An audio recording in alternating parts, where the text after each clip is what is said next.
Hello everybody, it's Jason with J.T.S. Outdoor Life. This week we're going to be making crab traps. Now this is my first one. I haven't made these before or used them before, but I've seen it on YouTube, and I'm going to give it a shot, and hopefully within the near future we're going to go crabbing, catch some crabs. Stick with me. Another thing I wanted to talk about today is turkey hunting. Now, I don't get to do a lot of turkey hunting myself, not like I would like to, but I know a guy who makes calls, and he makes some dadgum good calls. His name is Doug Smith. He lives in Mississippi, and if you need some good calls, this man can hook you up with some dadgum good calls. I got a couple of them here I want to show you. This is the calls. I got 6 calls here. He makes these himself. If you want some good calls, this is the man to call right here. Mr. Doug Smith, Custom Calls. Phone number 601-673-0427. So if you want to call up a good looking Tom like this right here, give this man a call.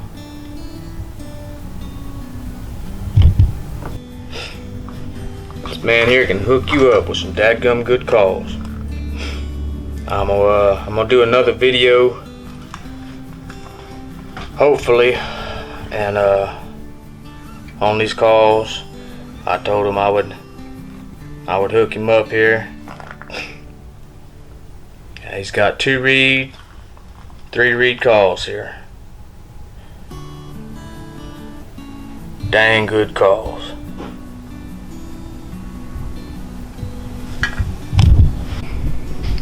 So give him a holler.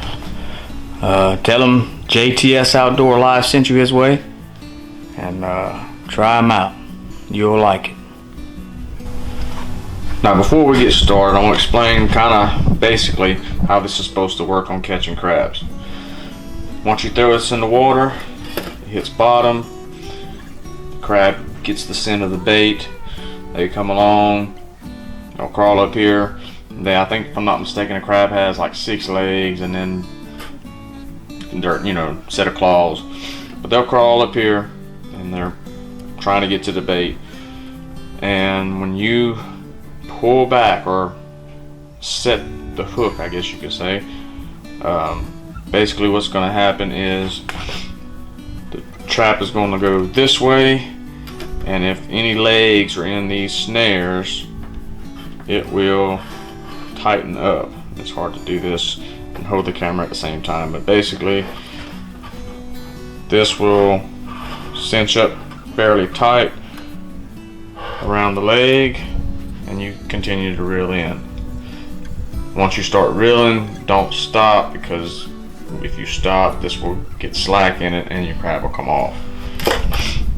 That's basically what we're looking at.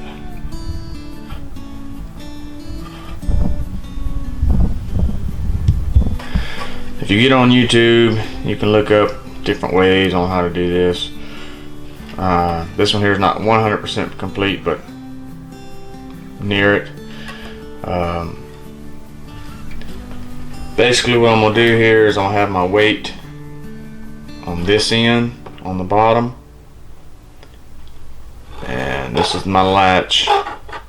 Put my bait in, it's going to be on the bottom, and string is going to connect here on this side. My theory is, hopefully, that when thrown in the water, doesn't matter how it hits the water, it will right itself in this position. When it hits bottom, it will lay on over this way, hopefully. I'm gonna do a couple of tests and see if this works. Now I know with bait in it, it may do differently, but it should work. Stick with me and I'll show you how it's made. This is the stuff needed to make it. You can buy a roll of this, probably Walmart or Lowe's for sure. This is the design I come up with to make the cage. This is going to be the door or the trap where you're going to open it up, put the bait in. This is going to be the cage itself. These here I got at Walmart. They're just little crimps. These are really used to make like leader for catfish rigs or whatever, but I took them and cut them in half so I'd get more out of them. I think it comes with a pack of 25, and they are about like this, about an inch long I guess, or close to it, and I just cut them in half so I can get more out of them. You're going to need a hammer. I'm using 4-inch zip ties. Comes with a pack of 100. I think it was like $1 something. These quick connects here for fishing. This is the biggest ones I could find. A pair of Kleins or wire cutters, and I pre-made these snares here that goes on the trap. This block of wood to help bend my cage, and I also have another block of wood here, kind of like a 2x2, and help bend the wire. Alright, let's get started. Now when you cut out your design for the cage and the door, I went with about 5 squares wide and 11 squares long for the door.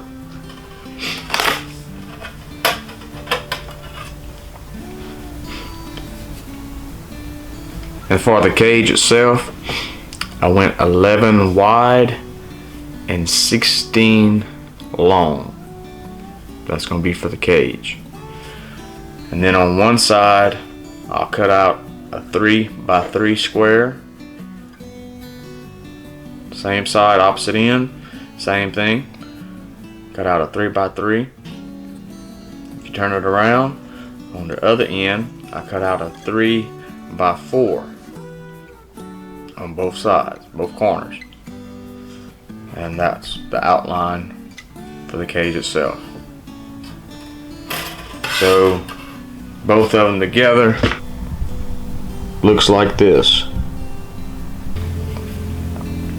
Right, the first thing I want to do is I want to take my door and I want to bend 2 squares up forward.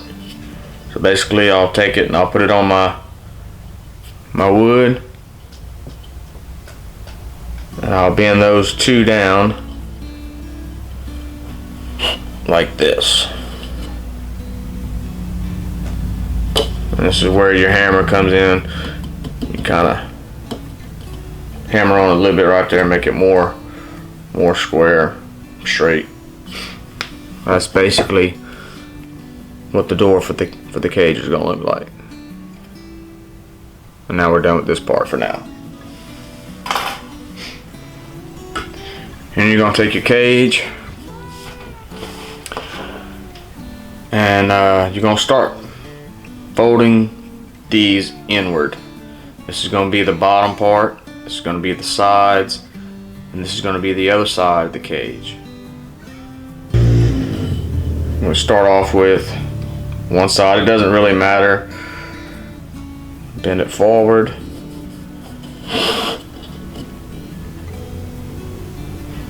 Come to the other side.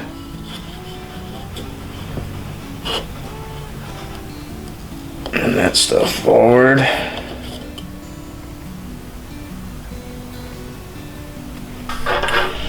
So when you're done folding through your sides, it's going to look something like this.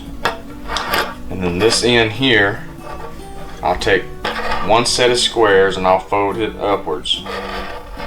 And then I'll take this whole thing and fold it upwards. 4 little squares on top here. All that's for is once my door sits on it and closes, it has something to rest on that side. Like this right here.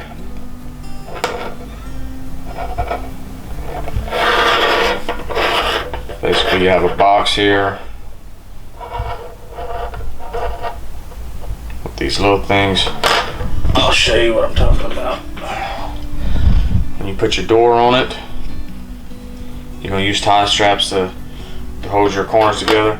Basically this is going to sit on here like this.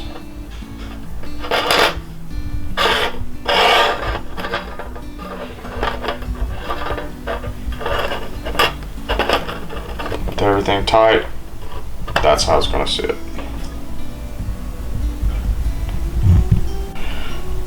Alright, so on the door itself, I put my tie straps on each corner. That way your door will open up like this and you can put your bait in it. And I'll just put it around, how good y'all can see this, 2 sides and the door itself, where it all comes together.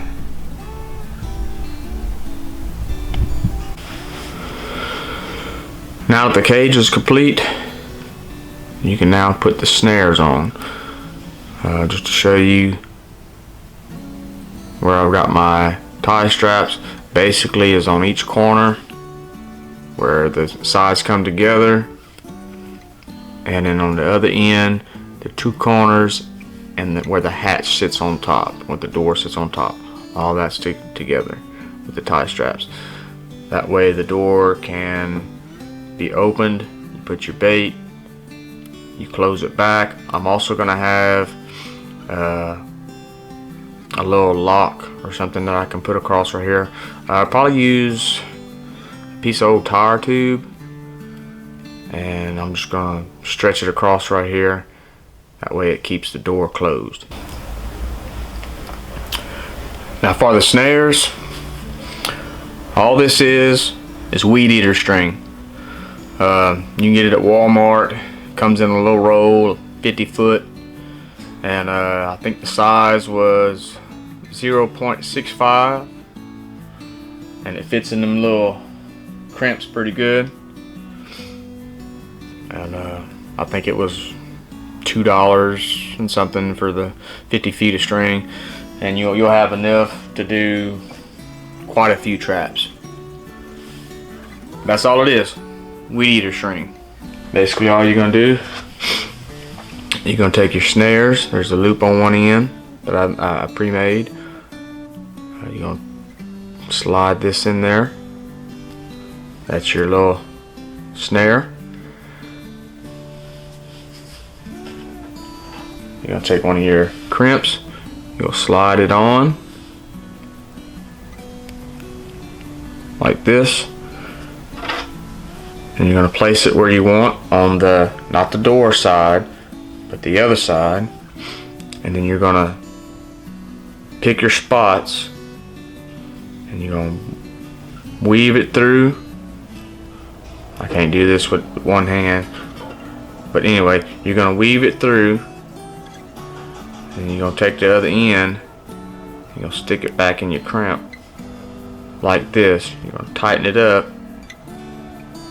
and squeeze it, that way everything holds together.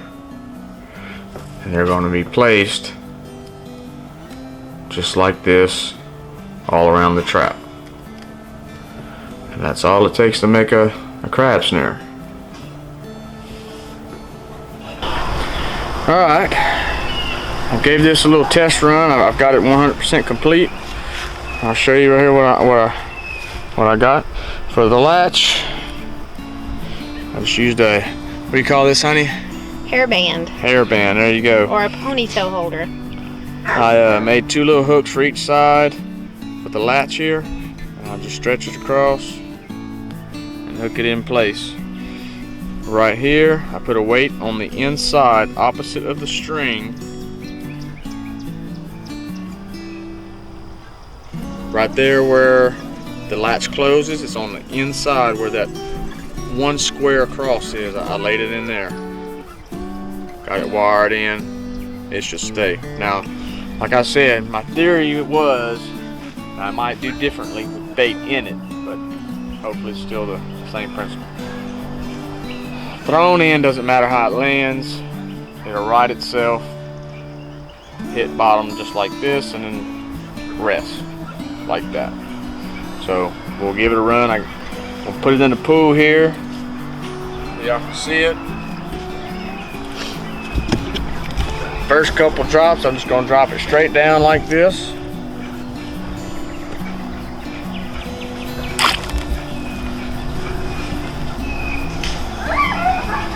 Sitting how I want it to sit. I'll do that 3 times just to see. Every time. Sit straight up. Now I'm just gonna toss it in like I'd be casting it with the pole.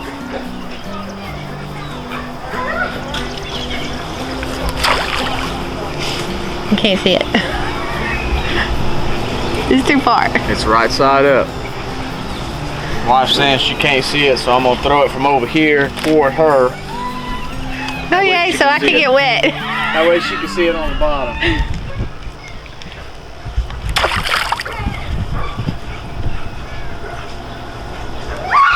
Right side up. Every time.